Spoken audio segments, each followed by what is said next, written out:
Good morning and welcome to Today in LA. My name is Mike Amos. His name is Bill Rice Jr. and his name is Forrest Lee. And welcome to our show. Watching you, of course, a bunch of folks watching us on Facebook this morning around the world on Facebook. So we're excited about that and running live on TC2. Tell us about what's going on in America right now, Rice. Well, let's see. We've got a president named Joe Biden. Yep. The government's spending a lot of money. We're leaving Afghanistan after 20 years, so I don't think we're in any bad wars. That's good. COVID is, some people are worried about variants, but I think all the COVID metrics are going in a great direction. I looked yesterday that, Mike, there were 187 new cases in Alabama throughout the 67 counties, and that compares to 5,480 new cases on January 5th. So we've gone from 5,500 cases in one day to 187. Oh boy. That's a 97% decline in cases. Where are most of those cases, do we know? Well, there's a map.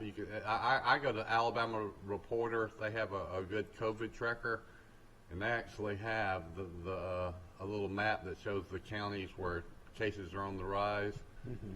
But it's for the last 2 months, cases have been really, really down. Hospitalizations are down. Deaths are down.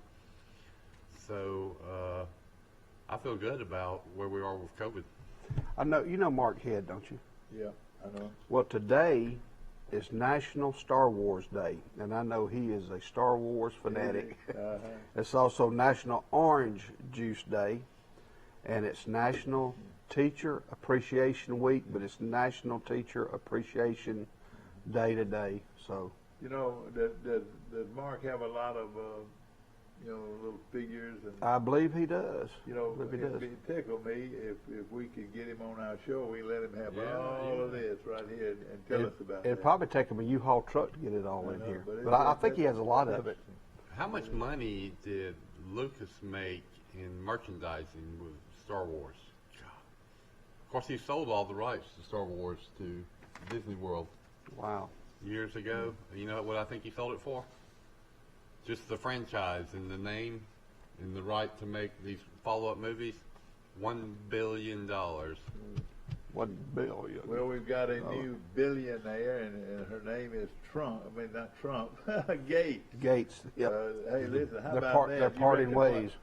I would think that she will become the richest woman in the world after this is over, don't you think? Yeah. I mean, the richest woman in the world. We're talking about Bill Gates is getting a Well, if divorce. he's one of the richest people in the world and she's getting ready to get half his wealth, that would probably make her the richest woman one of the richest women in the world is it's not the Queen, the richest woman in England? Who? It's the lady that wrote the Harry Potter books. Oh, really? God, really? J.K. Rowling. Yeah. It was at one point. I don't know if it's still Mike Amos joining us from Jeff Bezos was the guy that owned Amazon. He was richer than Gates, wasn't he? I don't know. Yeah, and then they say that the owner of Tesla might be up there too, which is the electric car. Elon Musk. Never even made money, but his paper wealth with his stock holdings makes him right up there too. Yeah. Well, I see more and more Teslas on the road down here. You know, the SpaceX astronauts landed in Panama City in the billion. Didn't the National Football League, they're going to be broadcasting their games on Thursday night through Amazon. That broke yesterday. Well, I got 4 Amazon Fire Sticks. I'll be in good shape.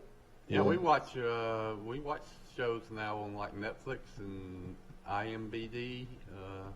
It's a whole new world out there. Well, it's going to be, let's just say this, Miss Gates will be probably the top 5 richest women in the world, but I wouldn't doubt if she doesn't try to become the richest woman in the world. Well, we're not going to worry about her. And I hope she needs to go to Grayton Beach and buy a house next to Michael. Oh boy, Then you can borrow some sugar from her. She's got plenty of opportunity. There's 2 or 3 for sale down the street from her. you know what? I tell you one thing. She will become her privacy will be gone forever. You know, that's what happens to most of these very rich people. They have to live in you know, with not being around a lot of folks. Well, it's what's the age that Bill's going to start dating and probably get married? You think 20 years younger or 30 years younger? oh gosh, no telling. I tell you this, he won't have trouble finding a date. I don't believe. You know, he's one of the names that's come up that visited Mr. Epstein many times. Yeah. Let's really? I didn't realize that. Well, there's just about everybody that's a who's who in the world, this name has been tied to him. well, to Gates. Yeah, I mean, they did a lot of business, charity business together. Yeah. But at first he denied it, and then it came out that, that they were friends. Yeah. We don't really know what happened beyond that, but they were. How in the world did Epstein make his money? That's what I'm still trying to figure out. Great question there. Yeah. I got a theory on it, but I don't know if Mike Amos will let me go there. I think he was blackmailing some people or extorting some people. Yeah. Because he had tapes of certain people, and but he was not doing any investment banking or anything like that. That there's no evidence whatsoever that he really did any real jobs to make all those money and buy those islands and ranches and airplanes and boats. Let's turn to local sports and whatever's going on locally with far as. All right. Charles Henson High School's Braden Presswood, he's a freshman. He's playing today in the Sub-State Golf Tournament at the Mobile Country Club. If he's one of the top 2 players today playing 18 holes, he will advance to the state championships in golf for 5A. In softball today, the Charles Henderson Lady Trojans will play Greenville at 10 a.m. in Andalusia. The winner will play Andalusia at 12:30. It's a double elimination tournament. Also today, in a tournament that will be hosted at Skipperville, George W. Long, Zion Chapel, Elba, and Ayrton will play in that tournament. In Luverne, Highland Home, and Calhoun will play in their tournament today. And in Brantley, Georgiana, McKenzie and Red Level will play in their tournament and start their tournament. It's a double elimination tournament. And then on this Thursday, Goshen will play in Opp. Pike County will play New Brockton, also in Opp. And it's held in Opp because Opp is the area champion. These are for the area championships. Now tomorrow in baseball, Pike Liberal Arts will travel to Morgan Academy, which is located in Selma, Alabama. They'll play a doubleheader, 4 o'clock, and after that game, around 6 o'clock. If a game 3 is necessary, they'll play again over there the following day. So good luck to all those teams. Troy Cable will go cover that one in Selma. I'm not sure. Yeah, That was a yes. Awesome. Yeah, and also in baseball later on this week, Thursday and Friday, Brantley will be at Kinston. This is high school baseball, the 3rd round. Ayrton will host Cottonwood. GW Long will host Ranburn. In 3A, Opp will host Bayside Academy. In 6A, Pike Road, Allen Ponder, I believe, will be hosting Shelby County. And in 7A, Dothan will travel to central of Phoenix City. So there are a lot of baseball and softball going on. And it's the state championship for Pike Liberal Arts softball. It's 8 teams in that tournament. Exactly. And I'm watching closely the Pike Road team. And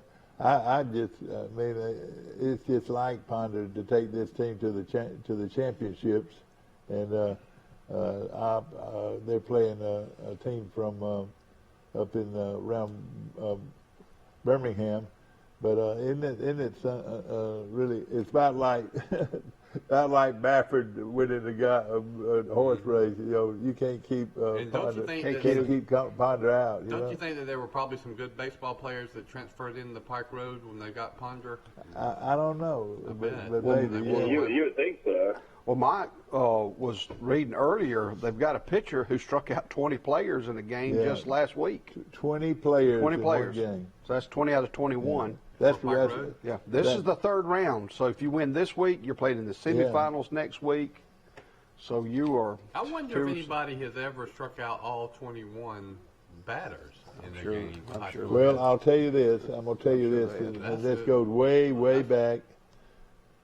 Rip Talbot, the great Rip Talbot, he's probably the greatest Little League pitcher to ever come through here. He was pitching one night against the Red Sox in the league. And that was Mr. D.B. McClendon's team.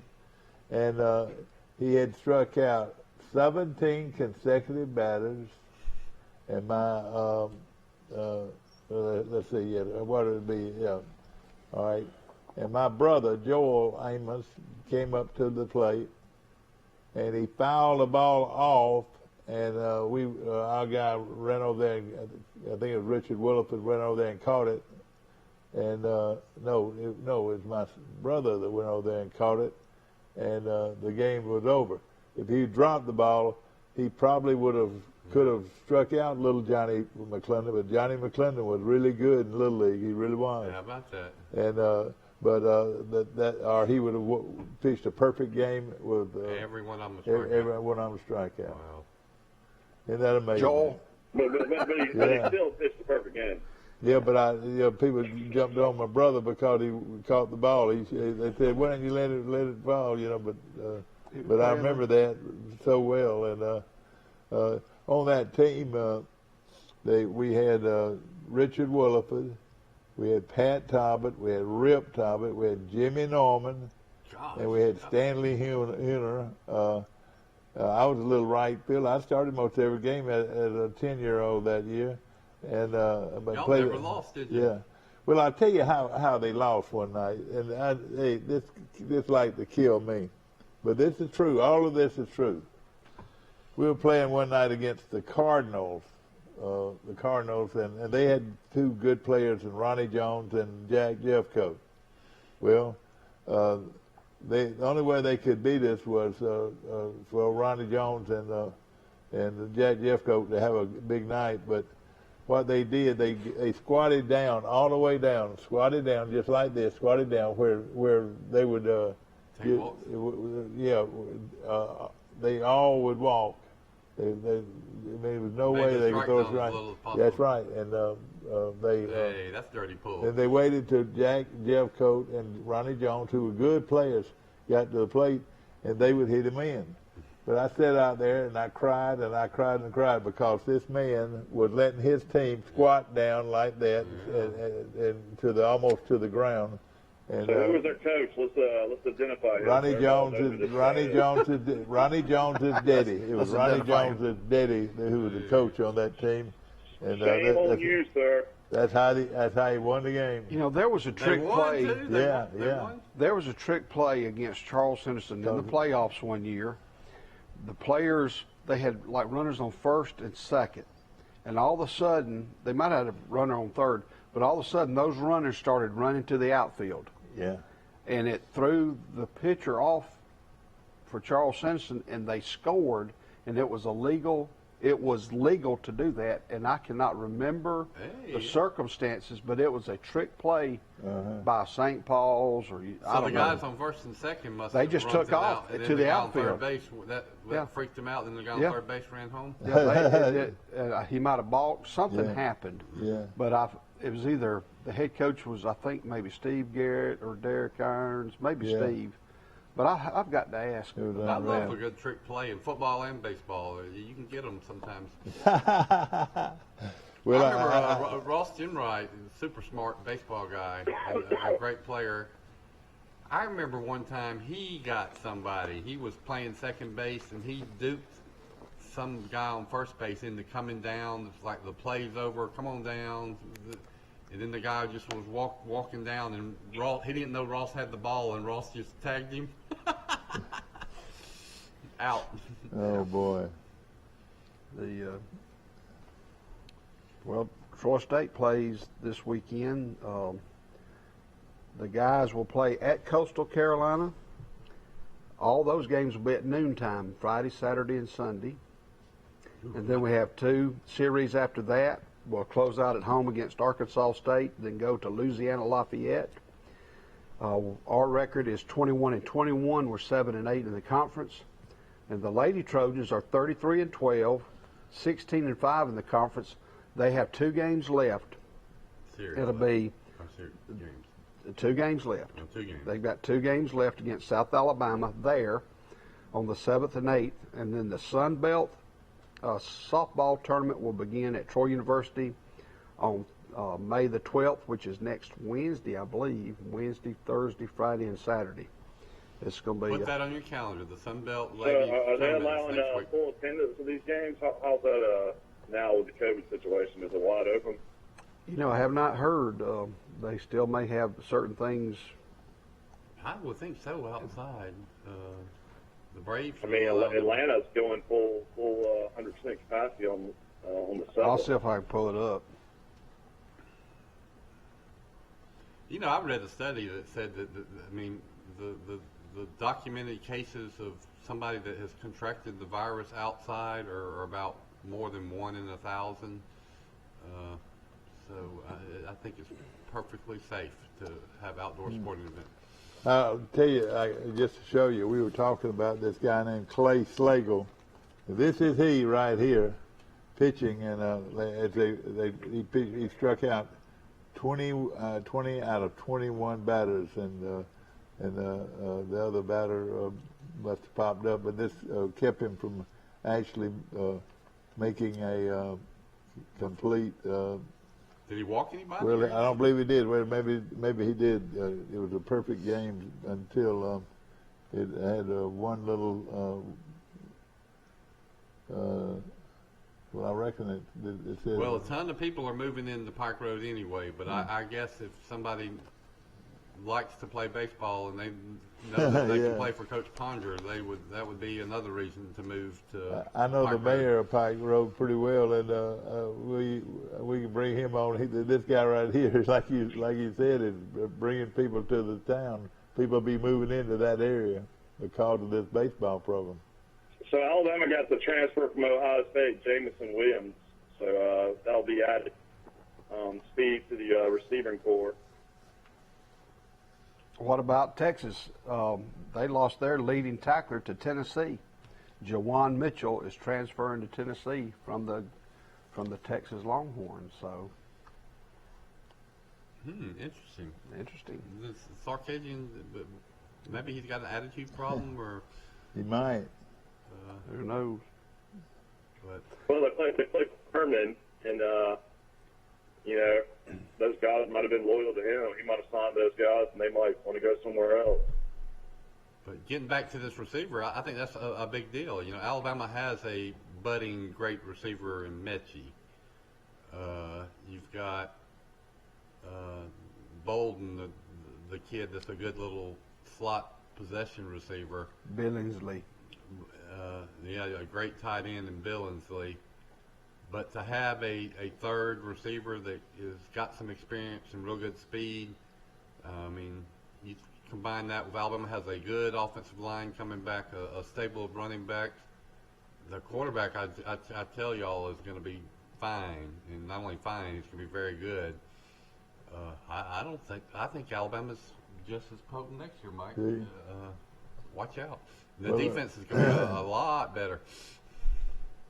Somebody Apparently, told me. this guy was a track star in Missouri. Yeah. He's the state record holder in the 300 meters hurdles, averaging 17.7 yards per catch in 2 seasons for the Ohio State. Yeah, So he's gonna. Did he just have 1 year of eligibility? no, 3. 3. Boy, oh He boy. came in a lot like Henry Ruggs. Boy, that was a steal. Then that was really Well, he something. caught 14 passes in 6 games last year. So, but like Mike says, his average per catch is impressive. Yeah, it seems like a real good pickup for Alabama. And I've always said with these transfers that the rich are going to get richer. You know, the good transfers are going to want to play for the best teams. So it should benefit the Alabamas of the world. You know, it should be a net gain. Alabama hadn't gone into the transfer portal much, but, you know, let's just look at one player they did get as a transfer. Landon Dickerson became a consensus All-American center and, you know, a second-round pick. Yeah, Alabama's had really good luck with Florida State transfers. Jake Coker and Landon Dickerson did a pretty good job. Sure did. Yeah.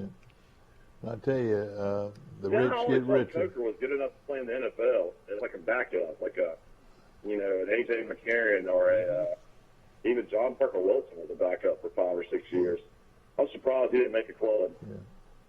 But now, this guy is not going to. He's going to do a lot of running. He's going to add to the pressure that Alabama's offense puts on defenses. He can I run. mean, he's going. You know, he's got a guy can. What did he run? About 4 or 5 miles. Go on. Oh, I would say definitely a 4-5. Yeah, he's a Well, don't laugh at it. A 4 or 5 can fly. No, you're talking about the receiver. I was Yeah. talking about No, Alabama's I'm talking about quarterback. Bryce Young. I'd say Bryce Young runs a 4-5. Yeah. Well, He's he put- little, so you don't want him to take any hits. Yeah. But he's quick, and I watched him in high school. He can you know, when the pocket breaks down or he Yeah, sees an sure. alley, there's 20 That- yards that's right there. That's exactly what we didn't have last year. So we really have added extra length to the offense. Mm-hmm. What do you think about it, well, Farrah? we didn't need it last year. We could throw it and run it. Yeah, and of course, so And Nick Saban tees off tomorrow. yeah, Him and Nick Saban and Coach Harston yeah, will be playing at the Regents Tradition this Thursday through Sunday. Well, Thursday through Sunday. yeah. Yeah, Coach, I've been to that tournament several times. It's really well done up in Birmingham. Yeah. Coach Yeah, I Saban. was talking to a guy that's a member of Shoal Creek that was down here at the beach, and he was showing me pictures of all the golf course, and man, it's just, you know, real tragedy how much damage that beautiful course has taken. He said it'll never look the same. So many trees and so much damage throughout the golf course. What happened? Shoal Creek has been damaged.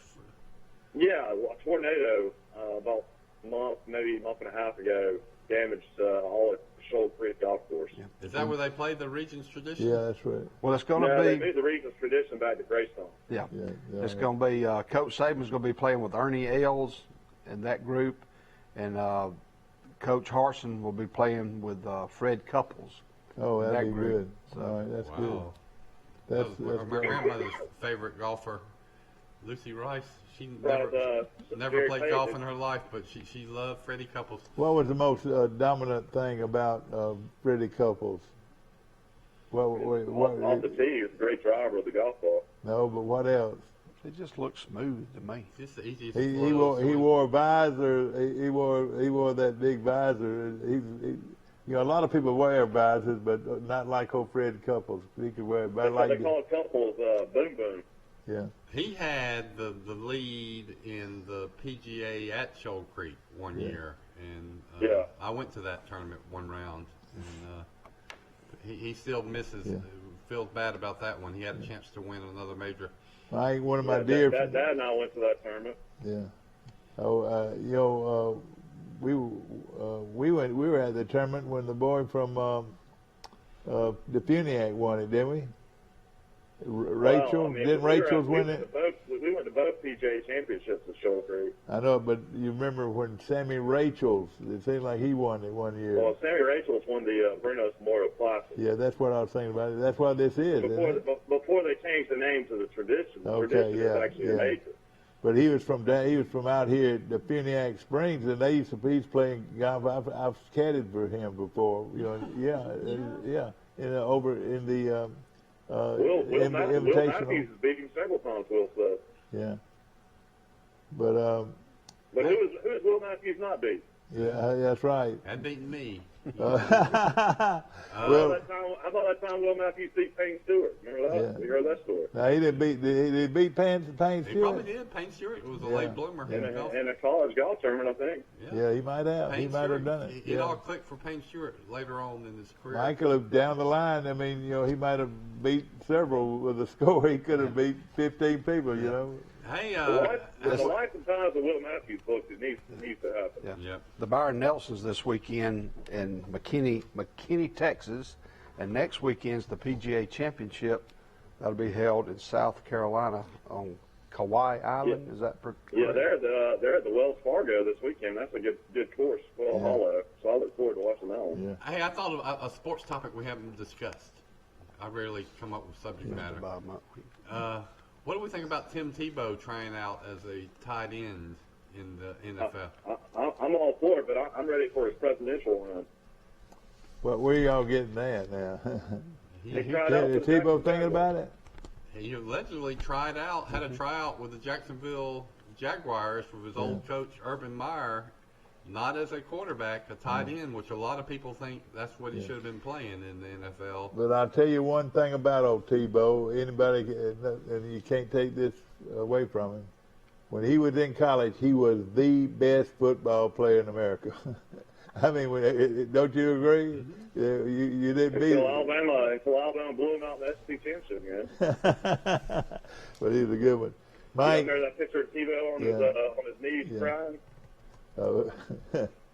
Yeah. I'm gonna go back. He's become a workout fiend, and he's big, strong, fast. It seems like to me, if he committed and practiced, he could be a really good receiving tight end. I'm going to tell you something else too. In 15 He's years, 33 years old. in 15 years, Tebow will be a household word and will be maybe the president of the United States. I looked up the free agents. If these guys these last two guys, the one now and the other one can be president, Tebow can be president. The Rock is thinking about running for president. Bruce Jenner's running for, who is now Caitlyn Jenner is running for governor. What are you going to do about that situation? And he's against transgender people competing. And I looked up the free agents this morning. The Washington football team has signed one free agent, and that's that running back out of Buffalo. Atlanta has signed 16 free agents. Wow. Most of them are signing in the teens or 8 or 7 or 6, but that must have been a misprint. But it had Washington with only one free agent. That's and you know what? It seems like there ought to be a limit on that. That doesn't sound right. That's a big advantage. Well, they got limits. They got limits on how many you can have on your roster in the off season. They're probably looking at these players who weren't signed for their fifth option. Rashad Evans for the Titans, he was not picked back up by the Titans, so he's technically a free agent. So that might be what they're looking at. Would you rather have a kid who's been in the league 3 or 4 or 5 years as opposed to a free agent collegiate player? This show today is going to be about one-liners and friends of yours that might have had a one-liner that you would think was unusual. When we're talking about wearing the what is it? The visor. Visor. There was a guy that sold insurance in this town, and he. Johnny Stroud. All right. Well, you don't let me finish. Well, that's exactly right, Johnny Stroud. Nobody wore a visor like Johnny Stroud, and he had the visor. His visor was sitting on his chest when he died. And he's a great guy, a great friend of mine, and probably the most popular golfer and guy that ever played out at the Detroit Country Club. I mean, everybody loved Johnny Stroud, but he wore that visor about as proud. I asked him if he wore it to church, and he said, "Well, when I go." But he was quite a character. Tim Bird wearing that Indiana Jones hat he always wore. Oh yeah, well yeah. I tell you, Sim, not only will he be remembered for being a great football player, but That was his trademark hat. He was a great he loved clothes. You know, who was it? Mark Eakes, Dr. Eakes' son. I swear I never saw him. I haven't seen him in a while, but when he was growing up, and when he was in his 20s, I never saw him without this green Masters baseball hat on. I mean, every single day. Oh yeah. Well, some people are famous for their hats. Is Mike Amos famous for his sweater vest? Maybe so. I haven't worn one lately, but I told people. He's going to take over all these sweater vests one day. We're just going to give them the. I don't know. These two people, they appreciate it. You don't appreciate stuff like that. I've got. Let me tell you this. If I wanted to, I could bring you 200 ties. I've got at least 200 ties, maybe more. I mean, when I say a tie I like, I had to buy it, and whatever. This is the ties I like, but I've got at least. How many watch bands you got?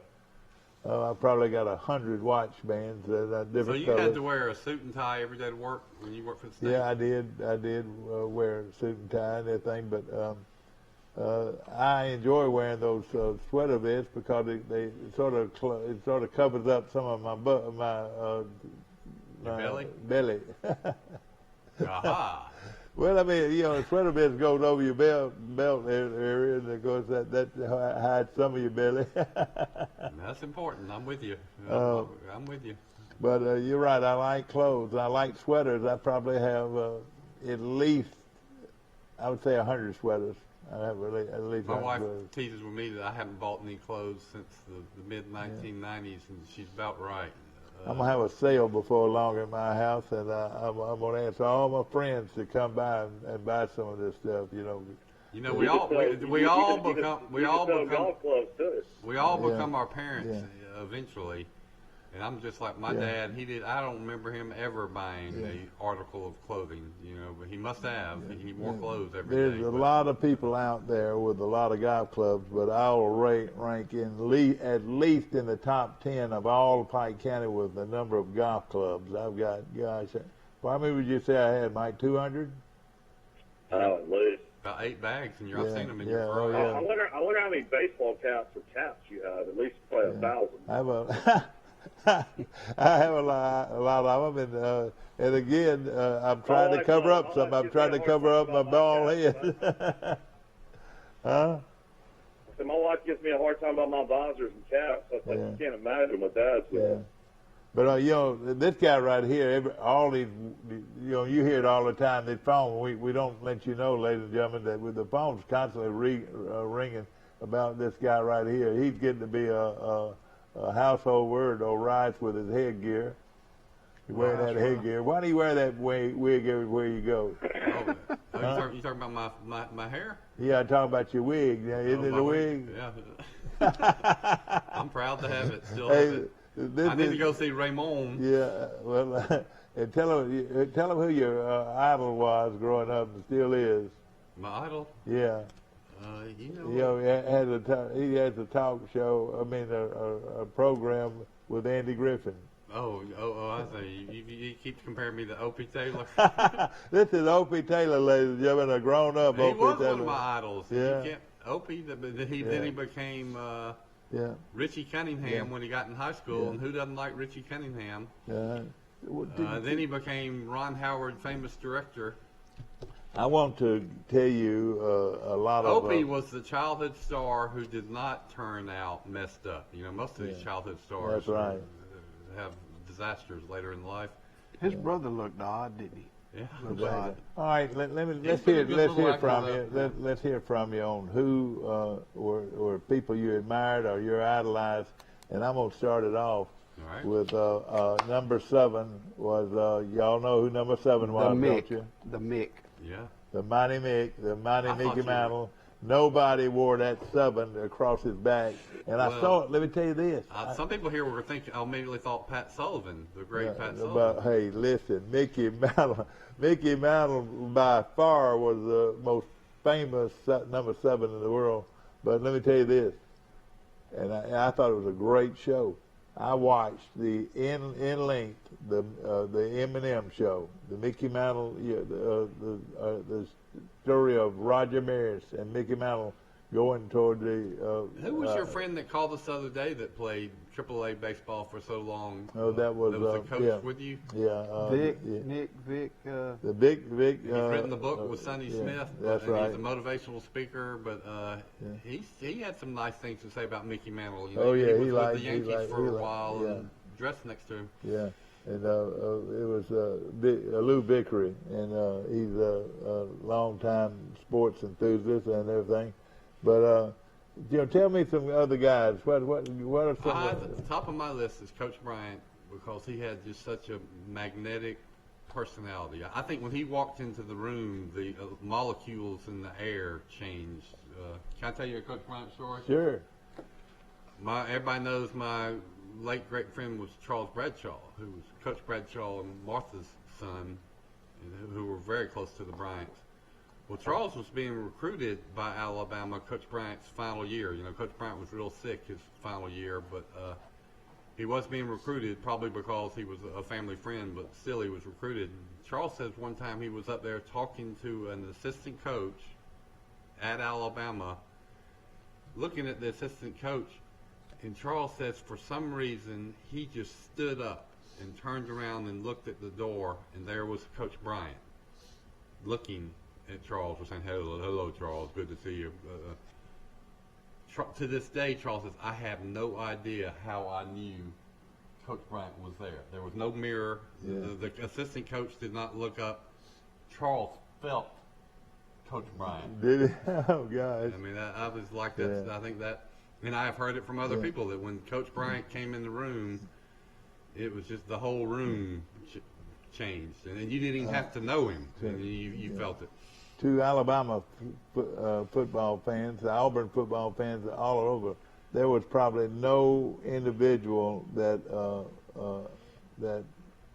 with the legacy of a Paul Bryant, Well, I would say who had that charisma or magnet or could fill a room like that. I mean, the list is short. There's some other people, I guess. Number 12, who would it be? That old checkered hat, rock granite face, those eagle eyes. Oh, man. I've got that record, but I can't believe No it. football man alive ever saw the star. Listen to Michael sing. That's the song that there, Brian. Little bear of Alabama. No, I know. We've got that on my But sports, jukebox. I like Joe Namath for some reason. I like Johnny Musso. I like in politics. I thought Ronald Reagan was real sincere. But there's not really there's a lot of local people that Troy folks that I really, you talk about Leon Hilliard, and Jack Rainey, and Betty Wagner, and That's right. All three of those wonderful people. Chase Riddle. Riddle would be Chase Riddle. People like that. I mean, I could go name 10 more people. That's it. I'd like to that hear I think that they really to honor those people today. Yeah. Green Davis, this always made you feel good and special, and Green would do when Green had such class. yeah, Is really all these people had in common is they got great class. Yeah, no question about it. And, some great people. Pete Farrell, y'all didn't know Pete Farrell, Mr. he's Farrell. still living. He's in the nursing home now. But boy, what a great guy he was. He was a wonderful guy, wonderful role model. These guys were great role models, and their memories live on, in this community. I liked Hugh Fountain, Don Maestri. Yeah. Just Let me say all around. something about Hugh Fountain. Of course, he was here 15 years. He was an outstanding coach, a great fundamental coach too. Coach Ward at Pike LaBelle Arts. Yeah, that's right. But Hugh, have you ever heard of the walk to Emmaus? Yeah. Have you ever heard of it? Well, he I think last time I heard it was something like he's taken 9 or 10 people to the walk to the Emmaus, and that's one of the great Christian feats. That all Christians would like to do. I never heard him say a profane word, and he was always. He was trying to help these kids, they were take them to practice, go take them home, And let me tell you these this. kids didn't know how he was trying to help He them. would go cut Coach Sadler's grass. Remember Coach Sadler would tell us that? Yeah, that's right. Yeah, he sure did. He sure did. And something else about him, he had several real tough situations where he lost kids to accidents. I want to say at least 5 while he was at Charles Henderson. Car wreck. He knew those 3 brothers real well that died in that car wreck. One went to Valdosta State, and the other 2 went to Troy University. Yeah, that's right. Yeah, that's right. They were from the Bruton area. But for me growing up, yeah, I remember that. That guy probably would have played in the pros. Yeah. Well, there was 3 of them. He lost a kid. 3 brothers, and 2 of them played at Troy. He lost Nick Sessions. One was a star player, though. Yeah. He lost a player, Nick Sessions, on the Needmore Road. Yeah, that's right. He lost another kid. I cannot remember his name right before you get to the Vidette Schoolhouse. Yeah, that's right. And it was like he lost. Yeah, he lost another player, I think, up to 231 right after homecoming. And let me tell you something. Not homecoming, but prom. When he found out that this boy had lost his life on the road, it was almost above Raymond somewhere, where he lived. He went up there and mowed the boy's grass, and then he painted the boy's house. But all of this happened before they even set up a funeral date. That guy was a heck of a man, I tell you. And the thing about Hugh and Susan, they do stuff, and you don't. The 99% of the people have no idea. It's like, exactly. That's it's what like I'm whenever you walk the walk or whatever, it's not like I did this, I did. There's no telling what all people have done in this community for others. And, you'll take Wiley Sanders, golly, just think of the many thousands of things he has done for our community. That's right. Well, I got a friend that I went to Saudi Arabia with, Jim Stinson, Jabbo Stinson. After we got back from Saudi Arabia, he started having a lot of internal problems within his ears. I mean, he just suffered and suffered. And I know a lot of people at Sanders and some of the, Mr. Wiley and them, they flew him around the country trying to find the best help for him, and didn't miss a check. And Kenny Campbell is still doing it. And like you said, nobody knows what these people are doing, that they've helped their fellow man over and over and over. But for me growing up as a little kid down there in Goshen, Alabama, I loved Henry Aaron. Yeah. Roberto Clemente, because Clemente died. Clemente, this you do his head this way. Yeah, that's right. And he died on a mission I think he died on December the 31st. He was delivering packages to a Caribbean island that had a bad hurricane or earthquake or something. His plane went down on the 31st of December, I believe. We want to continue this after we come back from our sponsors. Good topic, Mike. Noble Manor. We appreciate them very much. We'll be back. This is Barney at Premier Chrysler Dodge Jeep and Ram, and I'm here to nip this sale in the bud. Hello, folks. This is Greg Anthony, sales manager at Premier Chrysler Dodge Jeep Ram in Troy, Alabama, offering discounts up to $15,000. Let's nip that. 0% financing up to 72 months. We gotta nip that. Barney, $5,000 over Kelly Blue Book for your trade-in. You're killing the competition. Barney! A personal touch, a high level of trust. Whether it's checking and savings accounts, personal or business loans, or our local friendly service. That's what Troy Bank and Trust customers expect. But now we offer more. Free identity theft protection for our new and existing customers, protecting your family's time, money, and good name from identity theft. Because protecting your identity is now a big part of our identity. This is my chart from Southeast Health. And you're going to want to make it yours. Not because it's free, but because it's priceless. Because with my chart, you can schedule appointments online with your provider. You can email your provider and get answers. Have a virtual visit. Get test results. Refill prescriptions. And manage your family's health care.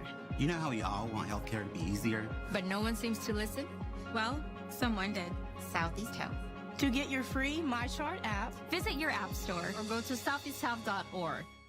When something's just right, it's more than a good fit. It's that perfect feeling. And at Badcock Home Furniture and More, that means just for you comfort. Find styles that move you at Badcock's Motion and More sale. Featuring new recliner sets like our remarkable Duke collection or our selection of Lazy Boy recliners. All with no credit refused. So shop what's just right at your local Badcock in Elba and Enterprise. Badcock Home Furniture and More. Just right. This is Barney and Premier Chrysler Dodge Jeep and Yeah, that's right. Here we Back are. to our play, back to our play, back to, I've said that a many a time, back to play, back to Memorial Stadium in Troy, Alabama. It's Mike Amos along with Bill Rice Jr. and the legendary Forrest Lee. Hey, Millie wants to say hey. Hey, Millie. Hey, Millie. Hey, sweetheart. Isn't that a precious little girl, my little granddaughter? Beautiful. Hey, Millie. This is her big. This is Y'all her can sister. get her cast in movies if y'all want This to. is her sister, and her name is Mary Prater. How you doing, Mary Prater? Hey, Hey, Hello. Good morning. Happy. hey, Mary brother. Are you getting ready to go to school? Are you getting ready to go to school, honey? Yeah, she's going to school. You be careful and have a good time here. We love you. All right, see y'all. And this is laid back television at its very, very best. Even when y'all guys were not on it, it was always That's right. always the most watched TV in Pike County. Yeah. Well, hitting people who were influential in my life. Well, we left off with Roberto Clemente. Yeah. Well, growing up in Goshen, I remember H.W. Farmer. Mr. Henry Farmer had a pea patch, but I can remember him being very instrumental in starting Little League Baseball. Keith and Larry Snyder, Roy Stroud, Mike Flowers, Bill Sanders, Byron Wilkes, Jerry Wilkes, just a plethora. They were all good role models. You couldn't find anything bad to say about any of those guys. You know, they would, if you were playing against another team, the other two guys would be umpiring. Yeah. I can remember Byron Wilkes umpiring behind the plate barefooted. Oh, yeah. And I got to catch a couple times. I love to catch. I always told Byron, you're blind in one eye and can't see out of the other. But he said, Forrest, you better catch those balls, young fella, because I've seen him get hit on the foot before, and he would just dance around, wouldn't say a word, but you know what he was thinking. Let me tell you another thing about him. Everybody always talked about how fast Jerry was. Jerry was fast as lightning.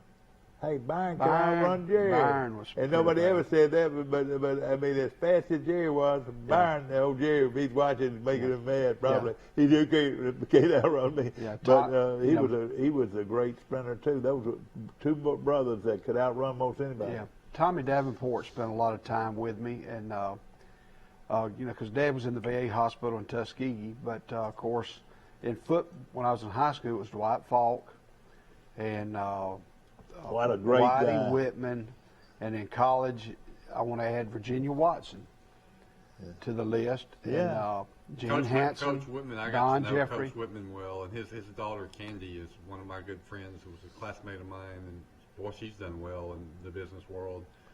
But I appreciate you mentioning Coach Whitman all the time. Had some great teachers, Moore Radford, Nancy Freeman. You know, I loved going to school.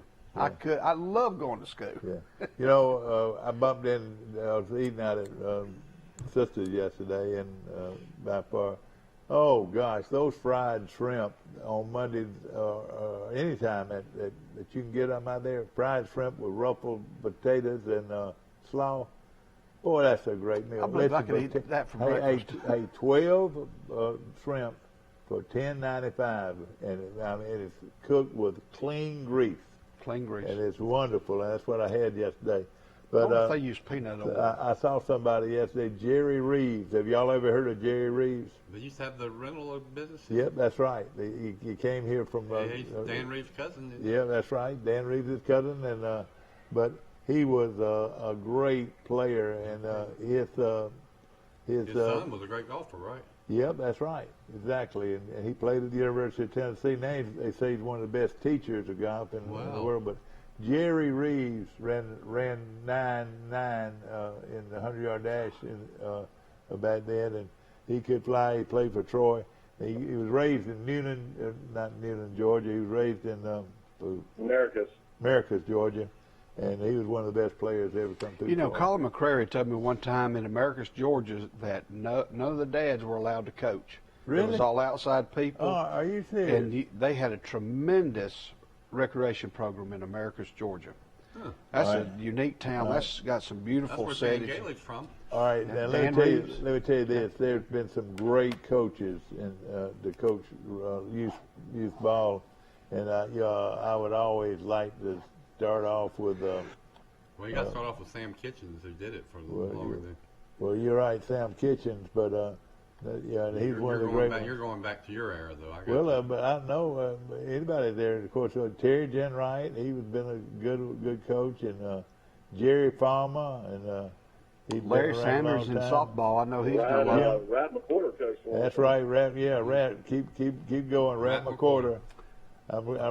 Neil Armstrong's coached a lot of softball. Who did? Neil Armstrong Oh, is really? currently, yeah. Lee.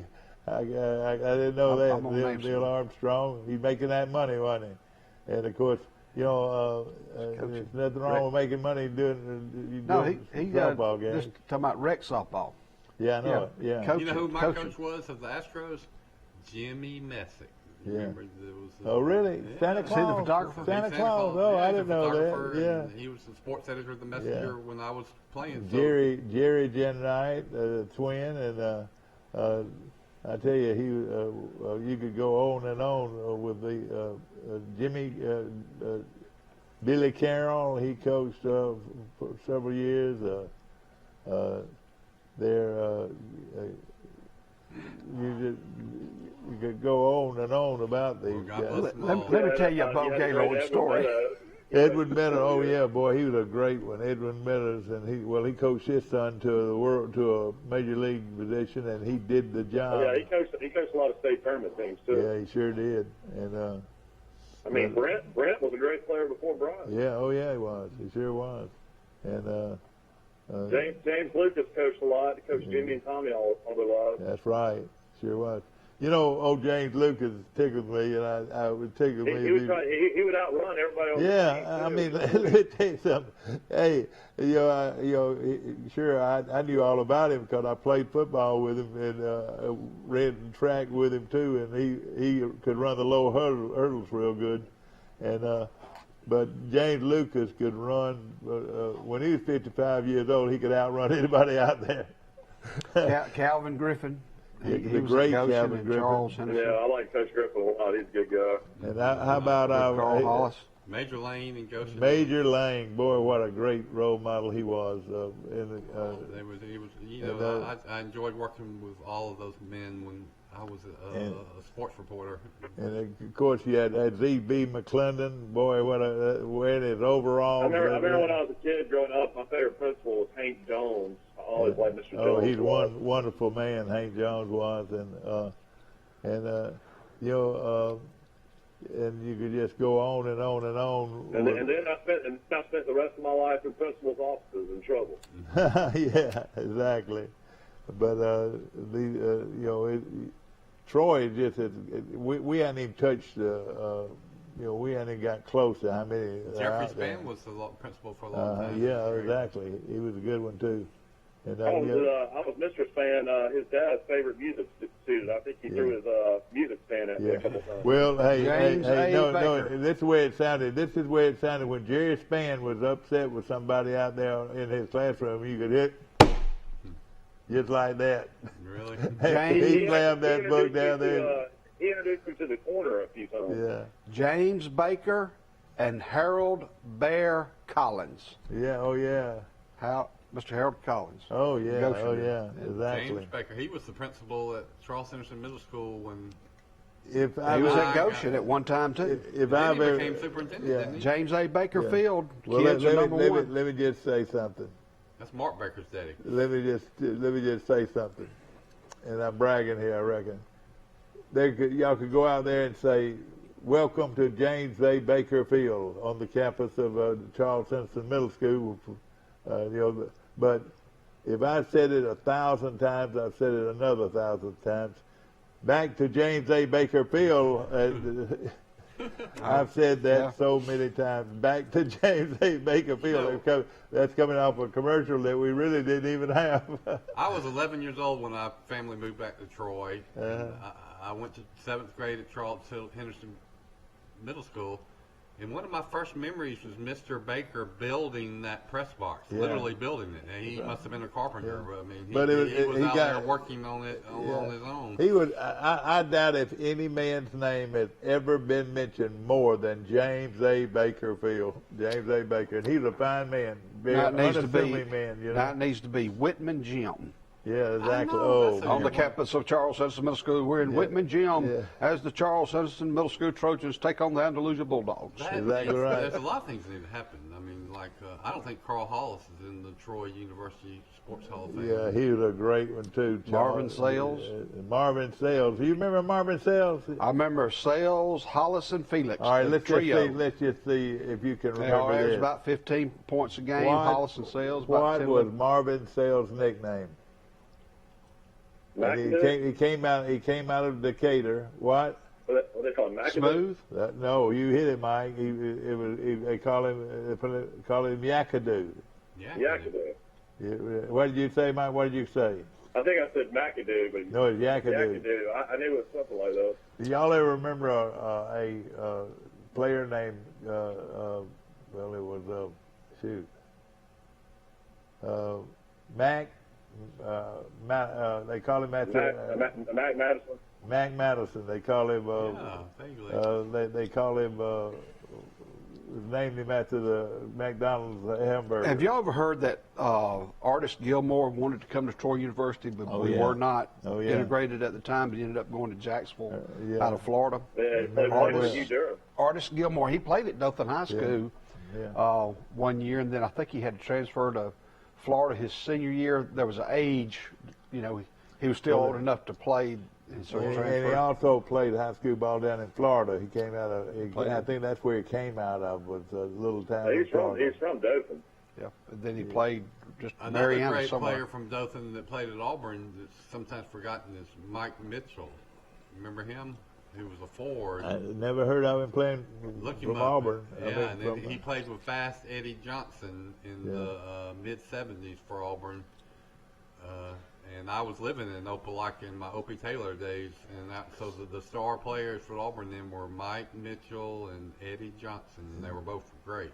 Let's, going back to Troy University in the physical education department, if you needed help and some guidance, Glenda Locklear. Oh, she was one. Of course, wonderful, sweet lady, and just as. I rode by Wiley Locklear's house yesterday, and every time I ride by there, I think of Glenda. And of course, we lost her during the COVID. She and Mr. Wiley are members of the Henderson Methodist Church. Yeah. In Henderson, and of course, his brother has Rex, the Bluegrass Festival, is still going on. They've redid that old schoolhouse building down there. Of course, Rex is no longer with us, but you know what? That was one of the top deals for in Pike County. People didn't realize that so many people came from out of town, didn't even know, and people locally didn't even know what was going on. Yes, like Gussie Gibson. Troy University is already advertising their 2021 football kickoff party at Trojan Arena. $125 a ticket. It'll be on August the 14th. How many of those did you host before they gave you the boot? Oh, boy. I hosted at least, I'll tell you when we started. We started in 1986. And I did it from 1986 till just 3 or 4 years ago. I bet you did it before then. But I did spend a lot of time. And how about the Troy Sports Hall of Fame as a fan and supporter? Mike Amos. Well, I'd love it. I'd love it. Don't you know I'd love it? Huh? He's a football letterman. He does need to be in there. But yes, I would love to be in. Put me and you on the committee, and Michael too. But there's a lot of good people out there. Maybe we can name something after you on Crow Hill one day. I don't think No, we don't need to do that either. But I'm just happy to be alive, and I love the Lord Jesus Christ, who died on the cross to save us all from our sins. We'll be back in just a moment. Troy signed another basketball player, a guard. Wait, well, let's go up. Let's get off. We're not off there yet. We're not off yet. Hold on a minute. Hey, all right, go ahead, Mike. We're still on the air. Well, I'm just saying, Troy's Coach Cross has added another player, Eastern Florida State guard, Christian Spud Eugene, has been added to the roster. So that fills all the scholarship spots at Troy University. This guy's supposed to be good? He averaged 13 points a game. Oh, that's good. In a Florida junior college. Yeah. You know, Michael, I'm wondering, the Sun Belt Conference, you know, South Alabama has gotten a lot of good transfers in, but I'm wondering, in the basketball level, who has garnered the most transfers in the Sun Belt? I know in the SEC, Alabama's gotten a couple. But in collegiate football, I'm wondering if there's still any availability out there. I heard there's somebody got to be a lot. There's a lot of folks yesterday had a guest that made some great points on this. I think he said that there were 340 Division I men's basketball teams. You know how many people are in the transfer portal right now, or were? 1,500. 1,400, or almost 15. Yeah, so he said it averages out to about 3 or 4 per program. You know what would really tickle me? I'm not. You can understand. I'm not for this. I didn't. I just think it's the worst rule ever. But it tickled me to know all the people that put the name in there and nobody wanted it. He made that point. Well, just that would. There are people that are going to be embarrassed. He says now, because of the COVID thing where you can play one more year, you do have extra scholarships, but that's going to go away in 1 year. And so he says there's going to be a lot of people that go in the transfer portal and think they're going to get a scholarship, and they're not going to get a scholarship. Yeah. Well, you have spring football, and Auburn's already lost 2 or 3 or 4 after spring training, but it's probably they saw the writing on the wall, or they were not meeting the standards of the new coaching staff. One of the kid from the quarterback's in the portal right now from Auburn. They lost 2 defensive linemen, and they lost another. Was an offensive lineman that had an ACL tear in the spring game or in spring practice, probably out for the year. I tell you what, Troy needs all the defensive linemen they can get. Maybe Troy get one of them. No, I was looking back at the a football magazine from 2 years ago, 2019, when last year. Lindy's had a big edition just on Alabama, and it had a lot of pages on the 2019 recruiting class, which was Christopher Allen and Mechie and some other guys that turned out really good. But even in just 2 years, you can look at all those signings. That was the #1 recruiting class in the country, but about 8 of those guys are gone already. So there's huge attrition with these classes. How about Russell Harris? Ladies and gentlemen, a lot of people say he was the best pitcher, one of the top 3 best pitchers to ever come out of Pike County, and he was a great one. And but Chase Riddle told me, he said he was the best pitcher he ever coached. You know, at one time. At one time, he in the Alabama-Florida League, he won 29 games 1 year. Oh, my God. That's professional baseball. That's a lot of. He left-handed, and buddy, he could throw it. And, of course, you know whose dad that was. Do you know? No. Yeah, that's Dalton's granddaddy. Russ Harris. Dalton's granddaddy. Yeah. Mm-hmm. And Russ was quite a ball player himself, and he'd been around a local ball for a long time. But the great Russell Harris, man, don't ever forget him. Do we ever know if Chase was ever offered any other big-time coaching jobs, like in the SEC when he was at Troy, having won 2 national championships in a row? Did he ever think about going somewhere else? Not to my knowledge, and I talked to him many times about everything, and most humble man I've ever known at any level. You could throw Leon Hillier in there, and you could throw Pete Ferry in there. But these were great, humble people, and Chase Riddle. It's like Coach Riddle, his wife. Oh, she was precious. But you know, when you got a great man like that, a great coach, you know, there's somebody next to him. And is her name Miss Betty? Yeah, Betty. Miss Betty. And Betty Riddle. And let me just say this. Are all your great coaches. When I was a kid, and I was up at my Uncle Quinlan's Gulf station one day, and Chase and Betty pulled up. At one time, back in probably the 60s and early 70s, that couple was the most awesome couple I've ever. I mean, Movie star. Beautiful woman and handsome men. But the thing about Chase, I don't think he ever picked up a weight in his life. But he was ripped. His shoulders and his forearms. If you ever seen a professional athlete, I mean, he was the epitome. He was the epitome of our great. He had that charisma that Coach or natural,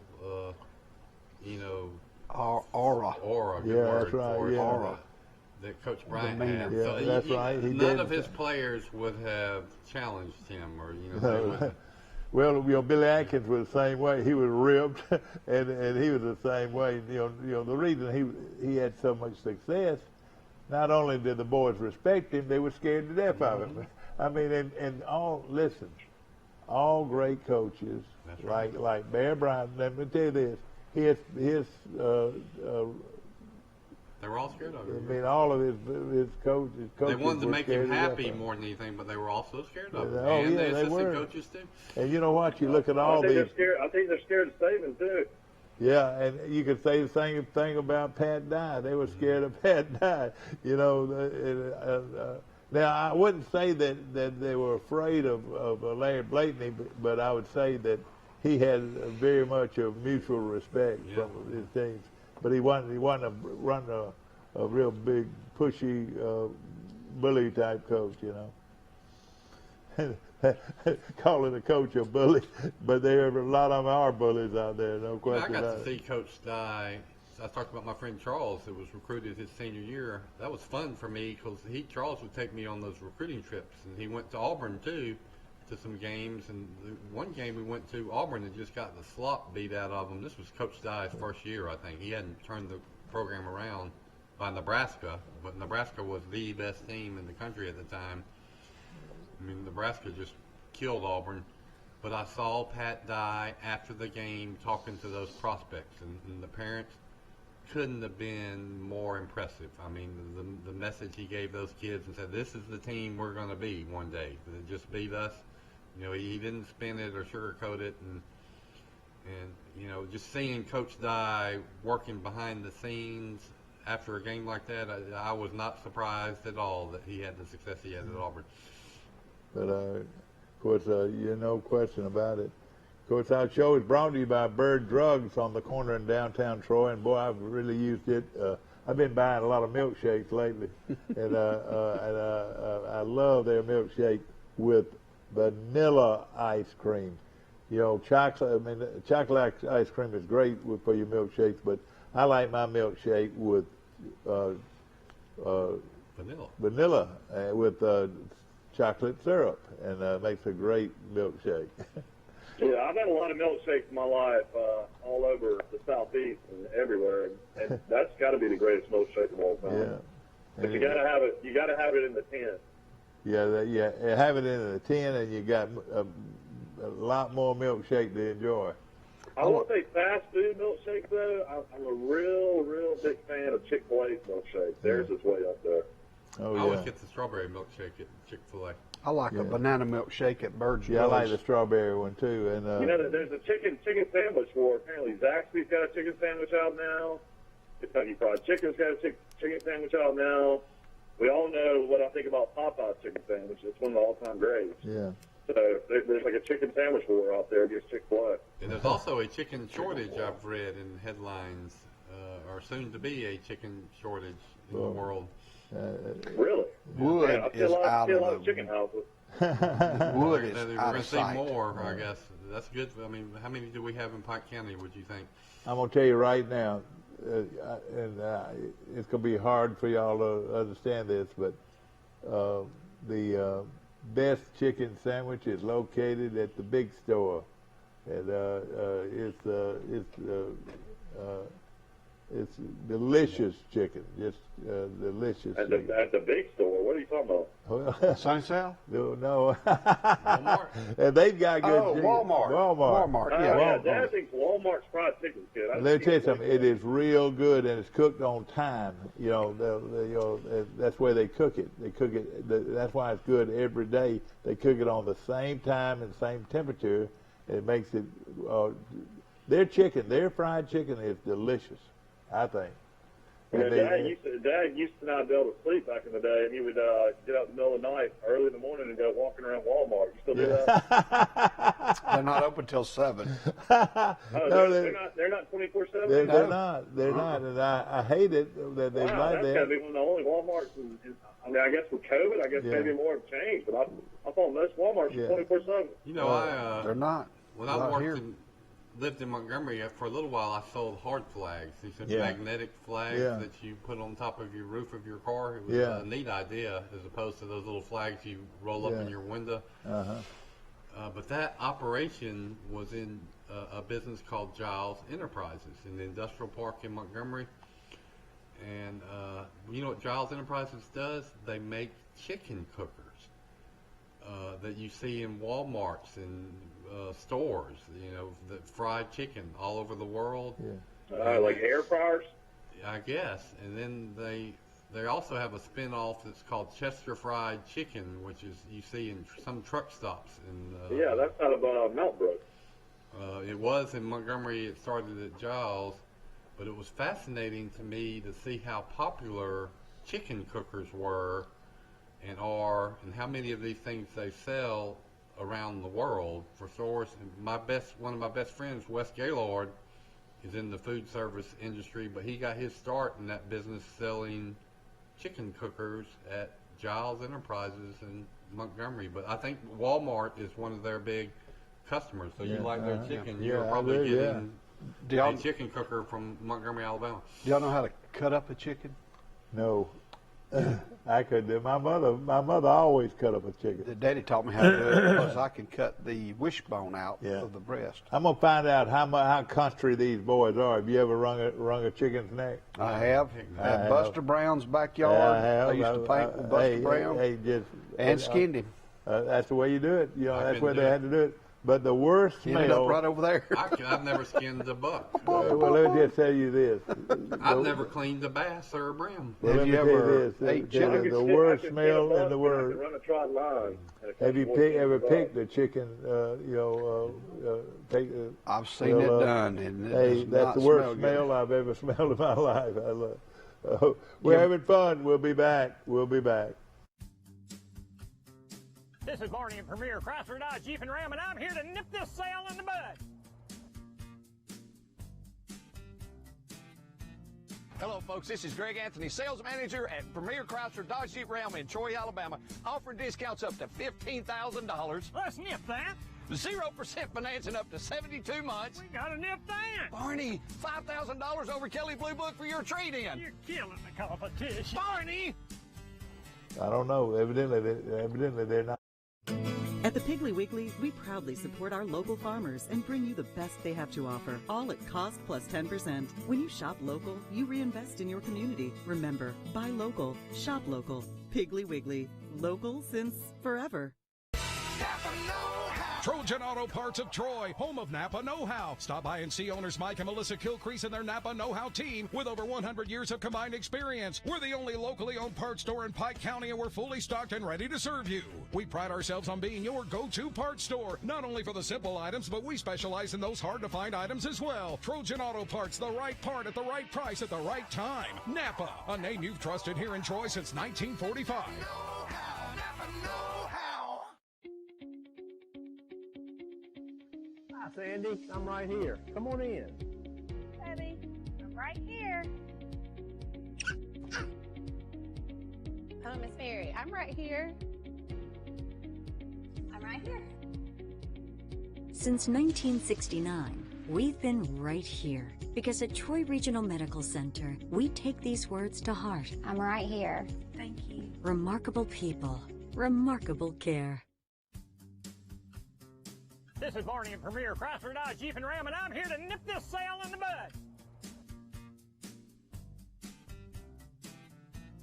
Hello, folks. This is Greg Anthony, sales manager at Premier Chrysler Dodge Jeep Ram in Troy, Alabama, offering discounts up to $15,000. Let's nip that. 0% financing up to 72 months. We gotta nip that. Barney, $5,000 over Kelly Blue Book for your trade-in. You're killing the competition. Barney! I would love for them to go out there and see all those. We were enjoying the commercial. Yeah, I tell you this, that commercial's got to win some awards for Premier Dodge, Chrysler, Jeep, and Ram trucks on the bypass. Old Don Knotts, I know he brought Don Knotts back from a visit with our father, but that is he. I don't know if anybody in the country can do it better than that guy does. Well, Mike, we got Mother's Day coming up Sunday. All right, Jean's Flowers on the South Brunish Street has all the flowers that you need, beautiful flowers and gifts and arrangements of all types from a great place. 566-2480. That's it. That's it. Order Jean's early. Flowers. Go ahead and order today, so they'll get your order filled and deliver it Friday or Saturday. Exactly right. Or she can I've enjoy already taken my wife to Barago at Great Beach. I'm done. Okay. Tell us about Max Federal Credit Union also on the bypass, and they're busy themselves, and want to say hello to all my good friends there, and you're looking for a great place to put your money. How about Max Federal Credit Union? Yeah, Whaley Pecans too. You can go in there and they can do a basket for you. Yeah, that's right. For Mother's Day or your grandmother or sweetheart or whatever. Yeah. And I mean, you can get it filled up for a very reasonable price. Well, I'll tell you this, locally, I don't believe anybody anywhere in the country, the United States, has got a better place for pecans than Whaley Pecans. And Bob and them been doing it, gosh, his great-grandfather was doing it. And I just bought some the other day. Piggly Wiggly. It's a wonderful, wonderful place, and I love roasted pecans, and you can get them today from Whaley's. Of course, we want to mention our sisters. I had lunch at Sisters yesterday, and I told you I had the shrimp, and they were good, clean, grease. Oh, they were delicious. Hey, Mike, there's going to be a golf tournament at the Brundage Country Club May 22nd and 23rd. It's a two-man scramble. They're going to have a cow cutter Saturday night. They're going to feed you Saturday night. But you can come by or call the Brundage Country Club and sign up for the two-man scramble on May 22nd and 23rd. And when the show's over, that's where I'm headed. So come play golf with us today. You can play 9 holes for $20 with a cart, or you can play 18 holes for $27. Yeah. I tell you what, if I ever get well, you can tell that I've got problems, few problems. But if I ever get well again, I'm going to start back playing. I've missed out on a lot of good golf. And if you're a good scuba diver, you want to find some golf balls, we've got a pond full of them. I know it. On number 9. I know it. How deep is that pond? It's not too deep. I'd you wear. You probably walk out there, can you? You probably can. Yeah, and have a rope. Yeah, I see some of those people that swim, some things that swim like that out there too. There's some turtles. I've never seen a serpent. Yeah, Alabama baseball won 4 in a row. They're 11-10 in the conference, 28-15 overall. This is finally going to break their streak of not making the SEC tournament and also not participate in the NCAA tournament. I think Alabama's going to be. They get to 31 wins. I think they'll be in the NCAA tournament in baseball this year. So long time coming for Alabama. Auburn is 5-16 in baseball. 19-21 overall, so Auburn's really struggling. They can't wait to get this young man from Troy. Once they get that guy out, that's going to be a stopper. He'll be a stopper right away. You think he'll go straight pro? I don't know. He's drafted 1 or 2 in the first or second round. I think he's got to. Yeah, you would have to if you're in the top. If you're in the first 5 rounds, I would go for a. Well, one thing he's got the great advice of his dad. His dad, David Nelson, he's a CPA. Is that correct? Exactly. Yeah, they're a very sound family. He's the closest thing to Meadows as a coach himself.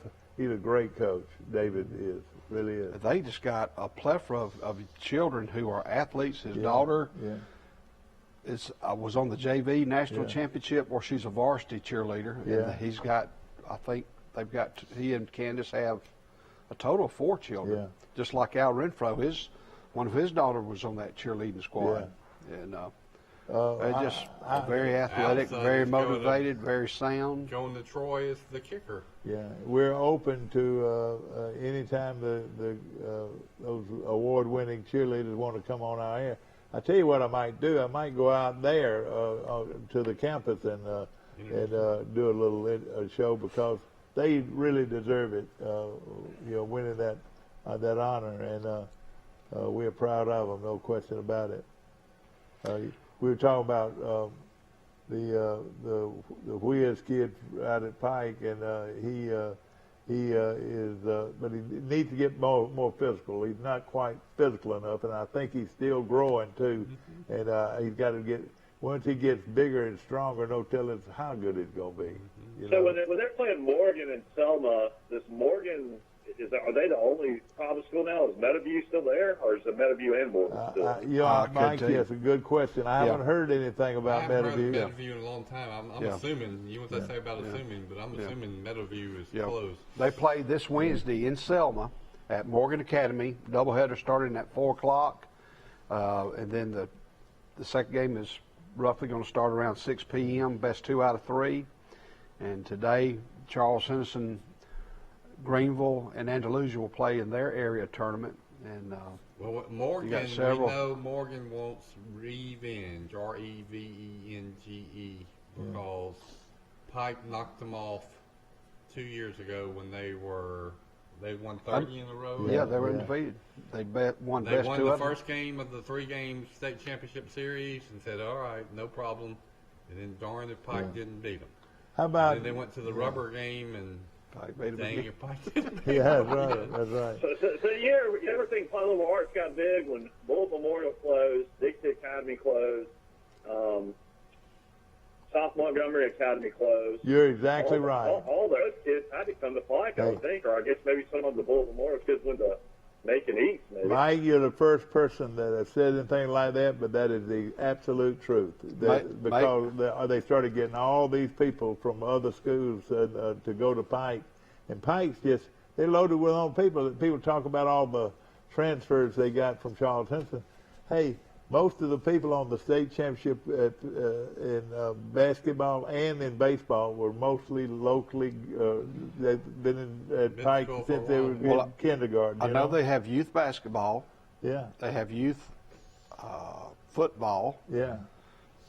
I'm not sure how they do. Youth baseball may be rec got ball. a It's on the JV travel. They got a good JV program. Well, I'm gonna tell you. I'm gonna tell you this. I'll tell you what, when I was growing up, we were super close from all the Bullitt Memorial kids. They all played baseball with us our whole lives. We would go hang out with them.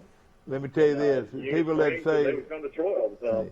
Hey, but that's a baseball mecca, is Union Springs, Alabama. Well, I've got some breaking news. I met with the headmaster at Pike Liberal Arts yesterday. Oh boy! And I'll be teaching. We're losing force. I can still be available. I'm going to teach part of a day at Pike Liberal Arts. I'll be teaching some Alabama history, some world geography, some outdoor education classes as it relates to golf, hunter education. We're going to do a boating and fishing expo at the Pike County Lake with probably the juniors and seniors. Wow. And so you're going to start teaching out there? I'll be teaching there next year, 2021 and 2022. Wonderful. And I'll be helping them with the archery program. Yeah. And I'm looking forward to it. And I've been out of education now for about 2 years. I feel like I got some good years left in me. And I want to say this. Of course, I grew up in Goshen, Alabama. Yeah. And I went to Pike County schools. I taught at Goshen 1 year. I've taught in Georgia. I've taught here at Troy City Schools for 22, 23 years. And first and foremost, I want to be the best teacher I can be. Yeah. And secondly, I want to be, if I'm going to do archery, I want to do the best I can in that. So as a teacher and a coach or developing an activity like archery, I want to be the best teacher I can be first. And I'm looking forward to that challenge. And I told the principal when it come down to the end, I said, well, I'm going to take a leap in the dark. Yeah. So I will accept this job, and I'm looking forward to it. I called my wife. We've been talking about it for a few weeks, and I mentioned it last night on my show, and so it's going to happen. Good Lord willing, if the creek don't rise. And, well, I love Goshen and Troy City, and it's like I said, it's red, white, and blue. One other thing, New Life Christian Academy is out there off of Elm Street, and the two people who have started that school, Willie Tom Blackman and Annie Cope, graduated with me at Goshen High School in 1977. So that's an entity. Covenant Christian has a great entity. People who want to homeschool, it's whatever you decide to do as a mother and a father, or if you're a single parent, what's best for you. But I'm going to go to. Well, those kids are going to be mighty lucky to have you as a teacher and a coach. And so you'll do it right. I'm ready to roll up my sleeves. So there you go. You got all the great archery kids from all over the surrounding area. Are they going to have archery as a well, you're also teaching Alabama history. Yeah, they've been teaching archery in their physical education classes, but I'll do the after school. Are they going to have archery as a team sport? Yes. That's a competitive sport. That's the goal. And the state of Alabama, there's like 7 or 8 regionals in the state of Alabama, and it's hosted by the Alabama Department of Conservation and Natural Resources. Any school who has NASP in their curriculum from 8 o'clock in the morning till 3 o'clock in the afternoon, and they offer it in there for their students, they're eligible for an after-school program. And so, the key is start with your 4th and 5th graders. You got a 6th, 7th, and 8th grade team, and you got a 9th through 12th grade team, and we'll work out the logistics of all that. But I'm looking forward to the teaching part. You'll do a great job. Want to mention Butch Austin? How can you? What's going on with Goshen? Who's going to be the new head coach of Goshen? We don't know. Mike Hogan and Butch Austin were pretty good baseball people, wouldn't you say? Mm-hmm. What a team! But we can go on, and we'll continue this. They sustained. What's Coach Saban talk about the most? Consistency. He wants process. Well, the process, and then being the standard is consistency. And Coach Hogan and Coach Austin, they had a program that was consistently one of the best in the state for 15 years. Do you think that Goshen will go outside the Ram, or will they hire somebody? I'm not sure if they got anybody on staff that. That baseball coach is a good coach, right? But whether or not he, that may be. I mean, they had a real good baseball program this year. They had a pretty good program. Yeah. But I have no idea. Well, let me just say this about you going to Pike Liberal Arts. That is a big plus for Pike Liberal Arts. I'll tell you that, because of your experience and how you really take this teaching seriously. Well, if I were a little bit younger, I might have thrown my hat in the ring at Goshen. But I've even thought about that. But I'm gonna test these waters and see what happens and take it one day at a time. Yeah. Well, Rice Jr. Is all ready to be a left-handed pitcher coach.